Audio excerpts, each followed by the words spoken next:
Okay, so from WorkPool's perspective, our goal is to provide you with all the tools that you need to manage your email communication effectively. Email is obviously quite core to businesses today, and it's quite important that we're able to manage email communications easily and effectively, and also deal with the ever increasing volumes that we face. And for many of us, the regulatory and compliance requirements also they can be quite overwhelming. Our interface allows you to manage a lot of the information quite nicely. You can see over here that when an email comes in, we even suggest folders based on the content of that email. We help you to centralize all of your data into one place and in a consistent way. And we also allow you to control access to the information. Not all people must always have access to all emails, and we have rules in place to make sure that that happens, and that things happen in a consistent way, that there's always a WorkPool way to manage information within the business. We provide many other features like email templates.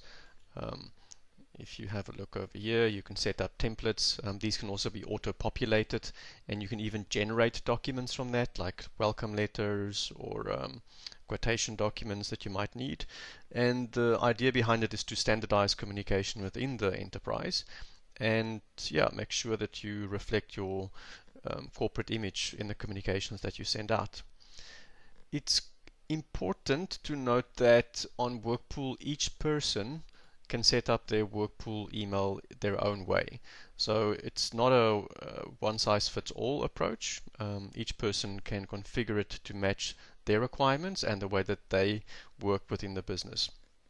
In WorkPool, you can set it up that, for example, you only can send emails from WorkPool. That way your existing emails, wherever you're receiving them, will stay intact.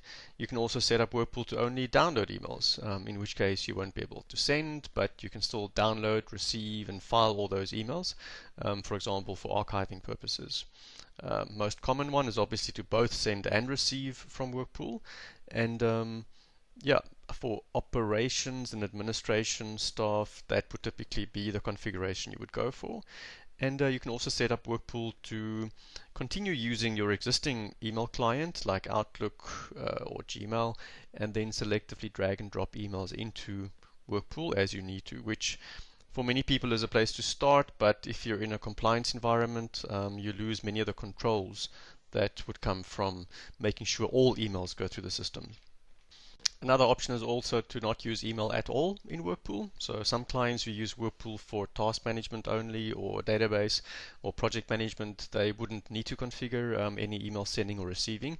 They could, however, set up a system account to allow WorkPool to pop out notifications as and when required. So you pretty much match the requirements against the WorkPool profile that best fits with your job and role.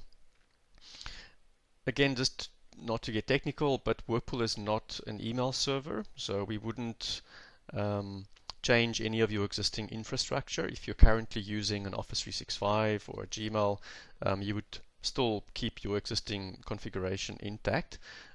Each person will just set up their own account so they could read from the existing email server. And you can also configure WorkPool to have multiple mailboxes download in, and also actually send as multiple profiles in case you do or perform multiple roles within the business. If you're a mobile user, you can also set up WorkPool in a way that you can still get your emails on both your mobile device and on WorkPool, and we will chat about that in a later video to go through all the pros and cons around that strategy. So to summarize, before you start, check with your system administrator or management and make sure that there's clarity in terms of how you should be using WorkPool, and then match your configuration with whatever your profile requirements are. We have many other advanced features in WorkPool as well. If you click on the email administration button over here, it will take you to a location where you can configure many of your details, but there's also another button called Email System Administration, which if you click on that will give you access to the reports and other special features that we offer in WorkPool. Some of them would be to configure macros, where you can actually execute functions from an email that's received in your inbox. You can also configure WorkPool to perform automated email processing and routing in cases, for example, like service desks, where you get high volumes of emails and you want WorkPool to have a look at the email, perhaps keywords in the email or even certain attachments, and then perform actions like creating tasks, popping it through to someone's specific mailbox, sending autoresponders back, and so on. So have a look. There are many features available, many functions, many reports. Only system admins will have access to this, so we're not going to cover that in this training clip, but well worth spending some time having a look at these screens as well.